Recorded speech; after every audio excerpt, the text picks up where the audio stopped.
Salve, salve discólatras! Você está ouvindo Descobrindo o Rio, série produzida pelo Desconversa sobre álbuns que representam a música do Rio de Janeiro. Descobrindo o Rio é uma produção resultante do edital Cultura Presente nas Redes 2, realizado pelo Estado do Rio de Janeiro, Secretaria de Estado de Cultura e Economia Criativa. 1998 foi um ano em que o rock ferveu pelo underground carioca. Festivais e casas pequenas apresentavam novas bandas semanalmente, em uma cena que ansiava por novidade. Nesse contexto, na zona oeste do Rio de Janeiro surgiu a banda Los Djangos, que naquele ano lançou o álbum Raiva Contra Oba Oba. Neste episódio, entrevistamos Marco Mobono, guitarrista e vocalista da Los Djangos, que conta sobre a história da gravação desse disco. Com a explosão do B-Rock nos anos 80, jovens que cresceram ao som de bandas como Paralamas do Sucesso e Legião Urbana deram início a uma nova geração do rock brasileiro na década seguinte. Buscando espaço nas gravadoras, artistas lutavam para mostrar o seu novo som nas rádios, em fitas demos, coletâneas e shows em diferentes palcos do país.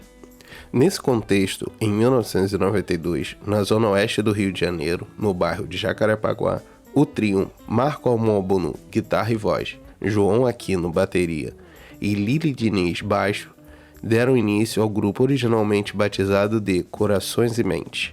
Enquanto o vocalista se inspirava no lado introspectivo do pós-punk, o baterista trouxe para o projeto o ritmo dançante do reggae, costurado pelas linhas de baixo envolventes.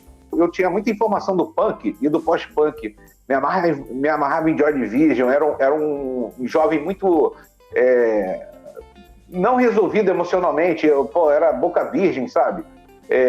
Não fazia sucesso com as garotas, eu era muito tímido, não levava jeito com isso, e eu descontava isso num som meio Joy Division, assim, né? Tinha uma coisa meio melancólica ali. E o João, por sua vez, ele gostava de reggae, e conhecia ska e tal. E aí, cara, eu acho que juntou, né? Ele até fala assim, não, eu vou mostrar, o João se gaba de falar que mostrou o lado colorido e iluminado da vida. E realmente né, cara? Porque o reggae não era novidade para mim, assim, não era novidade para mim, mas eu acho que, como proposta de trabalho, isso se consolidou ali, né? Com essa influência do João. E aí, cara, a gente começou a fazer essa coisa de punk, né, uma música básica, com a coisa rítmica. O João tinha muita facilidade de tocar reggae, ska, esse manejo do contratempo, do hi-hat, né? E casou muito bem. E aí, cara, o Line é um baixista muito preciso, né? Ele é muito exato, assim, no modo de tocar. Muita gente gosta dele tocando, né? Por causa dessa precisão dele. E aí, isso casou bem. Esse primeiro nome, Corações e Mente, não foi tão bem aceito. Quando começaram a se integrar na cena do rock carioca, receberam um conselho de tentarem um novo nome para a banda. Seguindo o toque de pessoas fundamentais para o trio, como o músico Marcelo Yuca, o grupo escolheu um novo nome, que ainda não seria o definitivo, Camundjangos. Nesse meio tempo, a gente conheceu a Elza Cohen, que trabalhou um tempo com a gente. Eu não sei se você lembra da Elza Cohen, que ela era fotógrafa, produtora, e ela era mãe do Super Demo, né? Que era um festival que já tinha revelado o Planet Hemp, tinha revelado o Rapa, o Raimundo e tal. Aí, cara, e ao mesmo tempo a gente conheceu o Marcelo Yuca também. E, cara, aí a gente começou a ter problema com esse nome, né? Corações e Mentes. Cara, esse nome tá com nada, não sei o que e tal. Então, devido a essa pressão amigável, né, dos amigos, né, a gente acabou mudando o nome para Camundjangos. E aí, cara, eu acho que cristalizou muita coisa. A escolha por uma sonoridade que misturava ritmos influenciada por ídolos como The Clash e Paralamas do Sucesso se mostrou certeira quando a banda começou a realizar seus primeiros shows e gravou uma fita demo produzida por Marcelo Yuca e Alexandre Cassim. No palco, mostravam que na hora de fazer música não havia lugar para o preconceito. Então, a gente tocava muito aqui em... Onde desce, cara? Onde desce aqui em Jacarepaguá. Por exemplo, existia um lugar chamado Encruzilhada, aqui em Jacarepaguá, que era uma encruzilhada mesmo, né? E aí a gente chegava pro cara lá, pô, vem cá, você empresta aí essa tomada aí, cara, a gente traz os equipamentos, a gente pode tocar aqui, cobra o ingresso, aí você vende a cerveja e tal. Cara, tudo muito precário, tá? Tudo muito precário e amador, né? a juventude, assim, permitia que a gente... Vamos levar bateria, vamos levar caixa que a gente tem aqui e tal. E fazia show, entendeu? Em alguns lugares. Aí, de vez em quando, por exemplo, rolava aí alguém conseguia organizar um evento, como foi esse que rolou na Eco. Eu não tô lembrando o nome do lugar. Eco Disco Club, sei lá, Eco Dance, que foi esse evento punk aí, entendeu? Então a gente tinha coisas assim pulverizadas, cara, mas num esquema muito amador, cara, muito amador, e não ganhava dinheiro, entendeu? Era música autoral, desde sempre foi música autoral. Uma vez ou outra a gente tocava um cover que a gente gostasse, entendeu? Então era mais ou menos isso aí. Aí, cara, o que acontece? A gente é uma banda aqui da Zona Oeste, né, cara? Da Zona Oeste, mas a gente reparou que a gente tinha uma repercussão no nosso meio aqui, né? Na nossa vizinhança, né? Jacarepaguá, que é um bairro que acho que vai aglomerando vários bairros, né? Então é um bairro monstro, assim, né? E aí, cara, a gente reparou isso, que aí a gente tinha um som bem diferente também, porque rolava muito essa coisa forte com os ritmos, né, cara? Como o ragamuffin, o ska. E aí, cara, a confirmação dessa parada veio num festival punk, que a gente teve um festival punk aqui num lugar chamado Eco, aqui em Jacarepaguá, e várias bandas punk. Eu lembro muito bem, cara, que era muito engraçado. A gente estava no camarim, né? E tinha um punk moicano e tinha uma namorada dele, toda estilosa, assim, né? E eu na época, tava rolando aquela música do Olodum, Requebra, que era foda. Assim, o Djangos e a Axé sempre tiveram muita afinidade, né, cara? E aí eu falei assim pra ela, a gente vai tocar uma música do Olodum. Aí ela falou assim pra mim, vocês vão ser linchados aqui. Aí eu, não, pô, vamos... Eu já confiava, né, nessa diversidade, né, cara? Que a gente escutava muito The Clash, o Paralamas do Sucesso, essas bandas, o Mano Negra também, na época a gente já conhecia um pouco. Essas bandas, elas sempre traziam diversidade, né, cara? Assim, no sentido de que o cara tocava um ska e daqui a pouco ele tocava um punk, aí daqui a pouco ele tocava uma música, ele tocava uma música melódica, uma canção, sabe? E eu acho que eu sempre confiei nisso, né, cara? E aí, cara, botaram a gente pra tocar por último, assim, né? Então acho que ninguém a galera já devia estar puta, assim, né? Aí quando a gente subiu, cara, o show foi muito bom, cara. E nessa época, e nessa hora do Requebra, que a gente tocou a música do Ludum no meio de uma música nossa, cara, foi catarse geral, assim, cara. E a gente viu ali e falou assim, cara, viu, esse que é o caminho, né? A gente, assim, cara, é foda, né? Você dizer que porque você teve sucesso numa parada, você confirmou. Vamos fazer isso aqui que tá dando certo. Mas era o que a gente gostava na época, né, cara? Era o que a gente escutava direto na época e assim, felizmente deu certo, né? E a gente investiu nisso, né, cara? E ao mesmo tempo, o que acontece? Lá fora, nos Estados Unidos, lá na Europa, eu não vou saber dizer com precisão, estava acontecendo a terceira onda do ska, né? Teve o Tio Tony, que foi, eles consideram a segunda onda. Pô, eu espero não estar falando besteira aqui, né, cara? Porque os estudiosos de ska são muito CDF, né? E aí, cara, no movimento Tio Tony deu muitas bandas pra gente. Os Specials, por exemplo, é uma banda perfeita pra mim, cara. São composições, clima, arranjo, sabe? Que eu falei, caralho, é um clássico, né? E aí, cara, veio uma terceira onda do ska. O ska ficou em evidência. Pô, você vê aqui bandas como Raimundos, várias bandas tocavam ska, né, cara? Por mais que fossem punk hardcore, né? Sempre tinha um ska no meio ali, né? E eu acho que isso acabou beneficiando a gente, deixando a gente em destaque. Isso ajudou muito, cara. Na hora que a gente foi pra Zona Sul. A abertura com novos públicos fez com que a banda circulasse em diversos festivais no Rio de Janeiro e em outras cidades do país. Logo, veio o primeiro contrato com uma gravadora para participarem de uma coletânea. Ao lado de outros 5 grupos, participaram do CD Paredão, lançado pela EMI em 1995. Teve um primeiro festival chamado Expo Alternative, que foi realizado lá na Casa de Cultura Laura Alvim. tá? Foi um lugar muito pequenininho, cara. E aí a gente mandou material para lá e a gente conseguiu entrar na seleção das bandas. Naquele tempo havia curadoria, né? Havia um cara que não era diferente da época de agora, que a gente está sendo regido por algoritmo. E aí o Marcelo Anorak, na época, ele chamou a gente para tocar. E assim, tinha bandas como Second Coming, o Second Coming, na época, a galera ali do Lariu, não sei se você conhece essa história do Midsummer Madness, né? Que era um selo. Aliás, eu conheci o Lariu lá nesse dia, né? Pessoalmente. Isso aí foi, acho que não foi em 94, cara. Porra, tem tempo isso aí.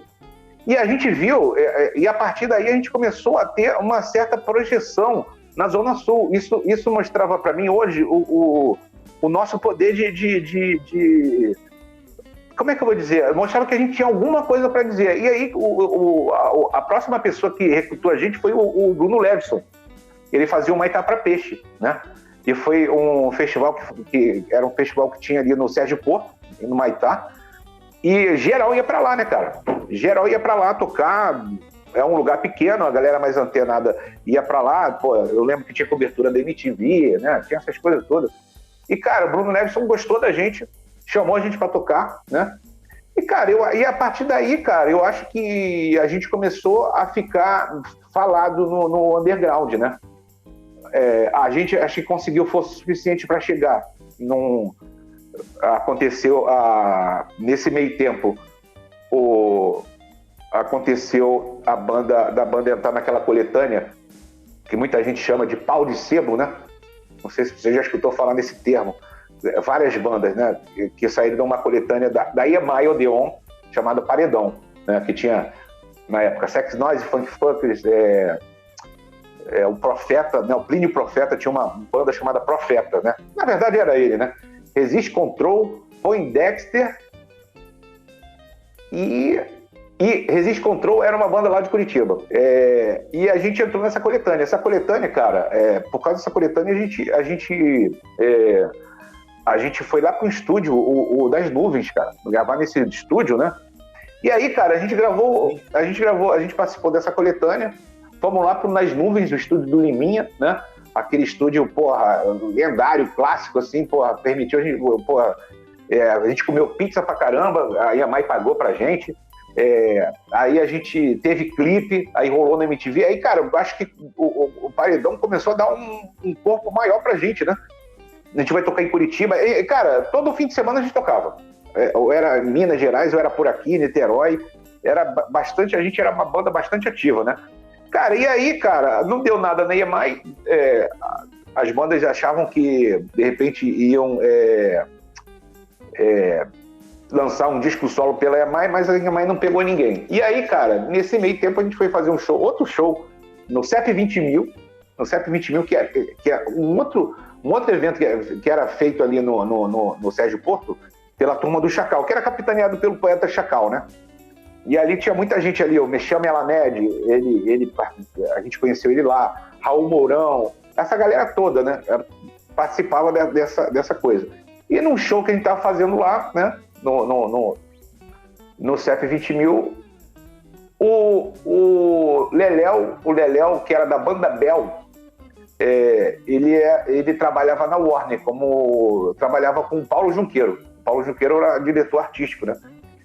E ele viu o show, ficou assim, caraca, aí eu lembro dele entrando no camarim, né? Depois do show, eu quero essa fita, porque ele viu o pai do Laile, que é o nosso baixista, gravando o show. Eu quero essa fita, eu quero vocês, não sei o quê.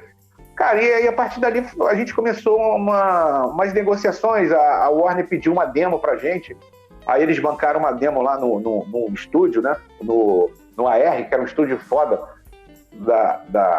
um estúdio foda ali na Barra, que não tem mais, infelizmente. E aí, cara, a gente assinou. Já com o nome definitivo de Los Djangos, o trio entrou em estúdio e em 1998 lançou o Raiva contra Oba Oba. O álbum tem 40 minutos de duração e conta com 14 faixas, entre elas o Baile Popular de Música Jamaicana, Sopa de Jornal, Djanga Revolution e O Último Ônibus da Madrugada. O CD foi lançado pela gravadora Warner Music, com produção de João Baroni e Tom Capone, E o momento de gravação foi histórico para o trio. O João estava em contato com o Baroni, porque eles tinham feito uma matéria para a MTV, que o Baroni tinha lançado uma videoaula, né, de bateria. E aí a MTV propôs uma matéria com o João Baroni tocando e o Joãozinho, o JJ aqui tocando com o Baroni, né? E aí trocando, batendo um papo, né, sobre isso, e ele se estabeleceu um contato. E aí o Baroni, acho que perguntou, soube que a gente tinha assinado, estava ali negociando com a Warner na época, e aí o Baroni, acho que falou, pô, eu queria produzir, né? E pra gente foi uma alegria muito grande. O Baroni é baterista de uma banda que pra mim é o paradigma de banda de rock, né? Paralamas de Sucesso, né?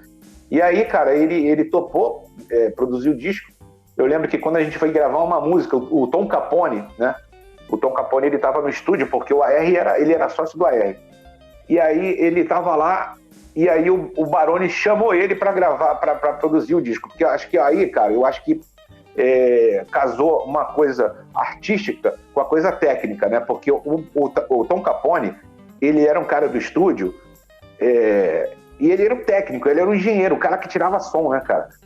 E a gente, naquela época, a gente não gravou com Pro Tools, a gente gravou com aquela fita de rolo, né? Acho que é 7 polegadas, se não me engano, 12, 7 polegadas. Não tem Pro Tools naquele disco, né? E aí foi pelo método antigo, né? Foi pela old school, né? Foi um disco old school, sim, pelo modo técnico. E aí o João Baroni, ele ficou mais na supervisão artística. Por exemplo, essa letra aqui tá, não gostei dessa parte, eu acho que tá mal cantada aqui. Esse refrão podia entrar já aqui, né? Sabe, essas coisas de produção, né? Aí, e o Tom, cara, ficou tirando o som, cara. Tirando o som, né? Porque a gente foi gravar num estúdio chamado Impressão Digital, que é o estúdio do Mazola, na Barra da Tijuca também. Então, cara, a gente teve o privilégio de conviver com o Baroni e o Tom Capone 4 semanas, né? Que foi mais ou menos a duração, a gravação e mixagem do disco, né? O Baroni tava gravando aquele disco Rei Naná, com os Paralamas, e aí algumas vezes ele faltou, ele disse que matou aula, né? Andei matando aula aí, não sei o quê. E aí foi isso, cara, basicamente isso. A gente teve a participação da galera dos Paralamas, né? O João Fera nos teclados, Monteiro no sax, Demétrio Bezerra no trompete e o Monteiro no sax, né? E também teve o Lira que era percussionista dos Paralamas. Hoje não toca mais, né? Acho uma pena não tocar com os Paralamas. E o Cassim também tocou. O Cassim foi lá visitar a gente, aí o Tom Capone toca aí também, Cassim. Aí ele fez lá uma guitarra lá numa música. E basicamente é isso, cara, a história do disco, né?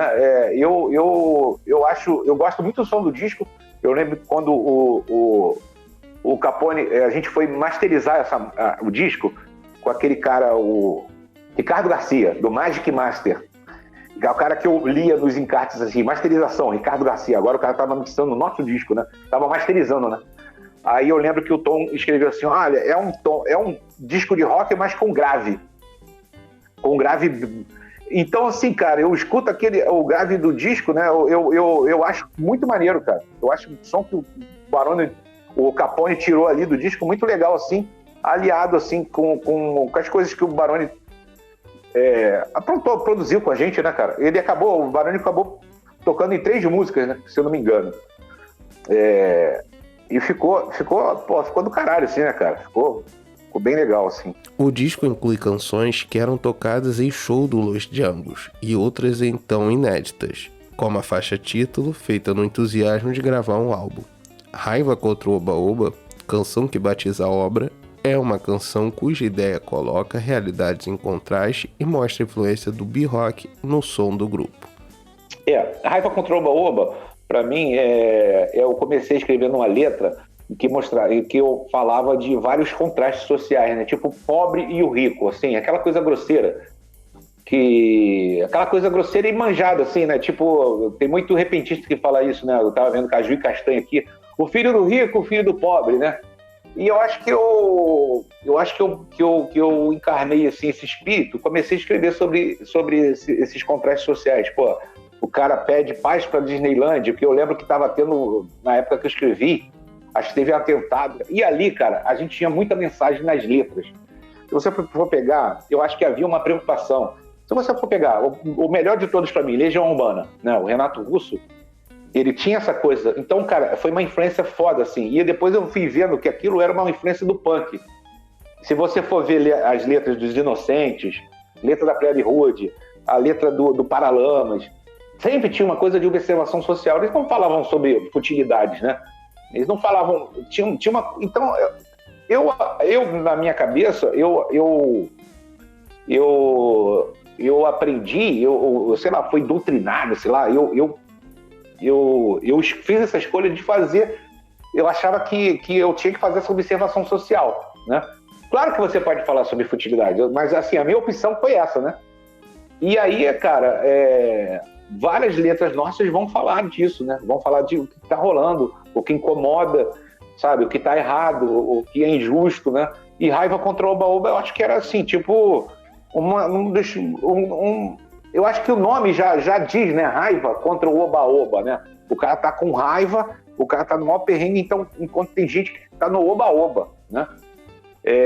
Então, é isso aí, cara. Faixa que dialoga com a vida de muitos cariocas que moram longe da Zona Sul, O Último Ônibus da Madrugada é um dos destaques de Raiva contra o Oba-Oba. Para quem mora longe das áreas em que a vida cultural da cidade é efervescente, a opção de um transporte público ativo até mais tarde sempre foi a chance de presenciar o que acontecia em palcos importantes, como o Circo Voador e a Marina da Glória. Verdade, cara. Infelizmente, essa música, acho que ela tá até desatualizada, né, cara? Porque não tem mais o Último Ônibus da Madrugada, né?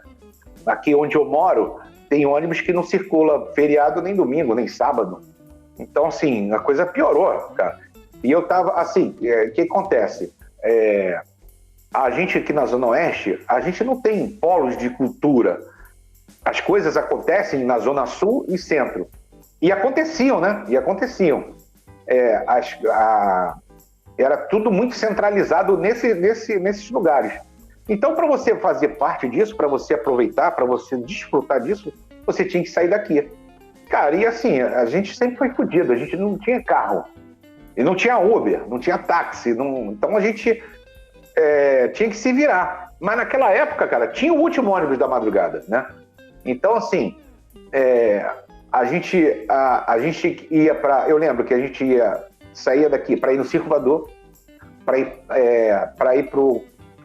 para Casa de Cultura Lar Alvim, depois vem CCBB, e assim, tudo é longe, é tudo centro. Então, assim, a gente tem uma enorme dificuldade, cara. A gente sempre teve, né, cara? Isso é um assunto muito, sempre, infelizmente, muito pungente, porque parece que a coisa piorou, cara, né? Antigamente, eu podia ir pro Circo Voador e, por exemplo, se eu saísse 3 horas da manhã, eu sabia que, de repente, ia ter um carro sair das 4. Hoje não tem mais isso, cara. Tem que esperar até 6, então a galera se vira. E eu não sei, cara, como é que deve ser jovem hoje na Zona Oeste, quando tem coisas acontecendo, num jovem, assim, interessado, né? Se você tá interessado, você faz de tudo para ir lá. Você faz de tudo, até dormir na rua, entendeu? Eu lembro que eu tinha essa disposição, né? Dormir na rua, que eu digo, é passar o tempo até você chegar em casa, né? Voltar para casa. E, cara, essa, infelizmente, parece que essa é a realidade do Rio de Janeiro hoje, né, cara? As coisas, com esse negócio da pandemia, eu acho que da violência também, a gente perdeu a efervescência, né, cara? A gente não tem eventos, das 9 horas da noite as ruas estão vazias, cara. Eu tenho notado isso aqui por onde eu ando e aqui em casa também, aqui na minha vizinhança, né? Aí eu fui, porra, cara, cadê as pessoas estão intocadas, né? E assim, eu acho que programação cultural na Zona Oeste sempre foi fraca, cara. As lonas culturais estão paradas, né? Estão paradas. Eu, pelo menos, não tô vendo programação, não tô sabendo de nada que tá rolando lá, né? E isso é infelizmente, isso sempre foi uma realidade, cara. Sempre foi uma realidade. Eu esqueci de falar das lonas, né, cara? As lonas, elas possibilitaram lazer e cultura, muitas vezes aqui. Não posso ser injusto, não, mas estão paradas. Isso durante algum período, né? Durante um período. Não foi sempre, foi de um período para cá e agora, acho que por causa da pandemia, tá muito fraquinho, né? A capa de Raiva contra Oba-Oba apresenta um jovem branco com o corpo pintado e usando motivos indígenas, com o mapa do bairro de Jacarepaguá ao fundo. Segundo Marco Mobono, a arte satirizava a capa de Selvagem, LP lançado em 1986 pelos Paralamas do Sucesso, banda da qual o produtor do disco do Django fazia parte. Considerando questões como racismo e apropriação cultural, o artista revela que hoje o disco seria lançado com uma capa diferente. A capa do álbum ficou a cargo do Raul Mourão e do Marcelo Pereira, né? Os dois são dois designers aí, artistas plásticos, né? Uma vez a gente publicou a capa e alguém falou assim, olha o blackface aí. Aí eu olhei pra capa, eu falei, caralho, realmente, é um garoto vestido de africano, canibal, sei lá. E a nossa intenção na época era dar uma zoada no disco do Paralamas, Selvagem, né? Era isso. Então ficou aquela coisa ali. Eu até lembro que na época eu falei assim, caralho, na época que um amigo falou blackface, eu falei, caramba, realmente. Só que eu, viajei no tempo, né? Eu falei assim, cara, essas pautas, por mais que fossem válidas, né? Não estavam rolando ali, a gente não tinha consciência disso, né, cara? Isso foi em 98. A gente estava muito distante dessa discussão e a gente não acordou, né, para isso. Eu acho que... tenho certeza que hoje a capa não seria essa, né? Porque evocar blackface, até... Porque não era a nossa intenção, né? Não era a nossa intenção... Invocar blackface, porra, eu quero distância disso. Eu quero distância de qualquer coisa que evoque racismo, né, cara? Entendeu? Eu procuro ser antirracista, né, cara? Então, eu acho que E ali, a capa ali no fundo, o que tem é um mapa de Jacarepaguá, né? Ficou meio desfocado, tá numa certa profundidade assim, mas a intenção era essa. Essa a história da capa. Com pouco investimento da gravadora e certa inabilidade dos então jovens músicos, nas palavras de Mobono, os Djangos não chegou ao mainstream nem fez sucesso a nível nacional como outras bandas contemporâneas. Contudo, o guitarrista considera que a recepção ao disco foi calorosa, e Raiva contra Oba-Oba é lembrado por fãs até os dias de hoje. Eu acho que o underground, que eu acho que não assim... Existe o mainstream, né? Quem estava no mainstream na nossa época era a galera Raimundos, o Planet Hemp, o Rapa, tava ali. A gente é contemporâneo dessa galera. Só que a gente estava abaixo disso, né? Quer dizer, abaixo disso não, né? Porra, também não vou... a gente estava em outra fase que eu chamo do underground. Porque a gente não se profissionalizou, a gente não tinha cachê, a gente, sabe, era banda independente, né? Mas, mesmo assim, eu acho que esse underground, ele era amplo nos anos 90. Ele era bastante... Ele com a coisa dos fanzines, né? Cara, a gente tinha a gente saiu em vários fanzines no Brasil todo, né? Pra você ver como é que a coisa era interligada, né? Como a galera comercializava demo, as demo tapes na época, assim, a nossa vendeu bastante, né? Então eu acho que quando saiu Raiva contra Oba-Oba, eu acho que a galera, o que eu escuto é que a galera achava que a gente iria pro mainstream, ou seja, a gente seria bem executado, a gente começaria a fazer shows. Isso não aconteceu, cara. Não aconteceu. E assim, até hoje eu escuto gente falando, que eu achava que isso ia acontecer, que vocês iam acontecer e tal. No sentido de fama, né, cara? Fama e sucesso, de ganhar dinheiro, de poder tocar, né, tal. E assim, e muita gente... Mas assim, ao mesmo tempo, essa galera tenho Raiva contra o Oba-Oba com muito carinho, cara. Com muito carinho, sim. Fala das várias músicas boas que tem ali, do som legal. Eu fico feliz que falem das letras, porque, pô, é uma coisa que eu valorizo, né? Pô, e se prestar atenção e falaram que é maneiro assim e tal, eu fico feliz. Então foi sinal que repercutiu um pouco, né? Eu acho assim, cara, que teve muita gente da época conhece esse disco, né? Então, até hoje, tem gente da minha geração, né? Ficou ali cristalizado como um disco querido, né? Um disco querido, assim. Mas que ficou restrito ao underground, né? Eu posso ir ali no supermercado que ninguém vai me conhecer, ninguém vai me abordar, fala, porra, me dá um autógrafo, quer tirar uma foto comigo. A gente não saiu na capa da Capricho na época, a gente não foi na banheira do Gugu, ou seja, acabou não acontecendo, né, cara? Eu acho que a gente, como banda, como pessoa, a gente não demonstrou uma garra, a gente não segurou isso, sabe? A gente foi meio... a gente não soube lidar com essa inação da gravadora, né? Porque para as coisas acontecerem, você precisava de um investimento da gravadora. E a gravadora gravou o disco, bancou o clipe, algumas coisas, tudo, e depois largou para lá, né? E ficou por isso mesmo. Foi isso que aconteceu. A gente não soube, assim, olhando para trás, cara, a gente não soube meio que lidar com isso. Tipo, agulhar a gravadora, ficar lá enchendo o saco dos caras, pô, vamos fazer isso, vamos fazer aquilo, entendeu? Então eu acho que se explica um pouco um pouco as coisas que não aconteceram, né, no caso. É mais ou menos isso, não sei se você entendeu. Para o Mobono, a possibilidade do Django ter gravado um álbum como Raiva contra o Oba-Oba dentro de todo um contexto que foi realizado é de muito orgulho. É uma lembrança pela qual sente muito carinho. Eu passei um mês com um ídolo meu, que é o Barone. Eu conheci o Capone, né? Isso pra mim foi um grande privilégio, cara. Né? Você passar um mês com o cara ali... a gente chegava no estúdio 6 da tarde, né? 6 da noite, e ia mais ou menos a 2, 3 horas da manhã, né? Fazendo esse horário.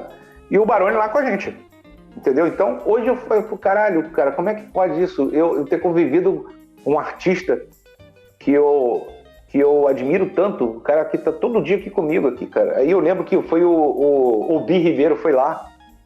O Bi Ribeiro foi lá, pô, o Bi Ribeiro era um cara que gostava muito da banda, ele já tinha visto o show da gente, aí ele já tinha visto um clipe um clipe que rolou na MTV, ele veio falar comigo. Porra, o cara que me influenciou, chegar pra mim e falar assim, pô, cara, aquela guitarra daquela música sequinha, me amarrei. Eu lembro, cara, que inclusive, pô, isso é uma coisa meio provinciana da minha parte, pra você ver, né? Porque eu suburbana, porque assim, a vontade que eu tinha era de pular em cima do Bi Ribeiro, mas eu tinha que me segurar, tipo assim, pra não fazer feio, assim, tipo, ficar deslumbrado. Aí ele falou isso, cara, eu lembro que eu falei assim, balancei a cabeça e fui embora, tipo...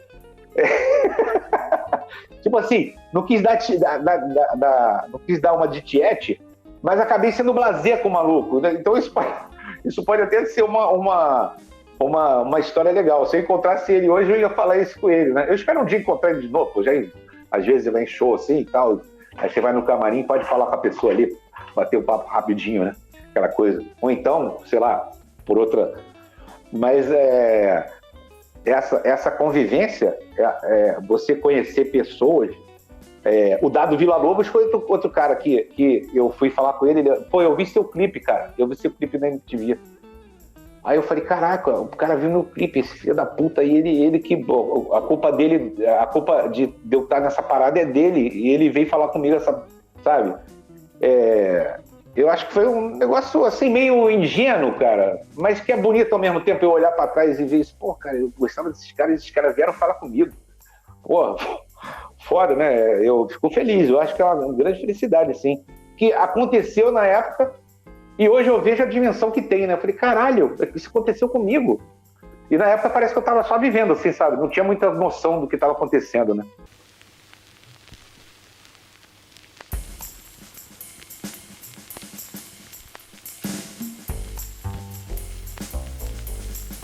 Esse foi o Descobrindo o Rio, uma produção do Desconversa resultante do edital Cultura Presente nas Redes 2, realizado pelo Estado do Rio de Janeiro, Secretaria de Estado de Cultura e Economia Criativa.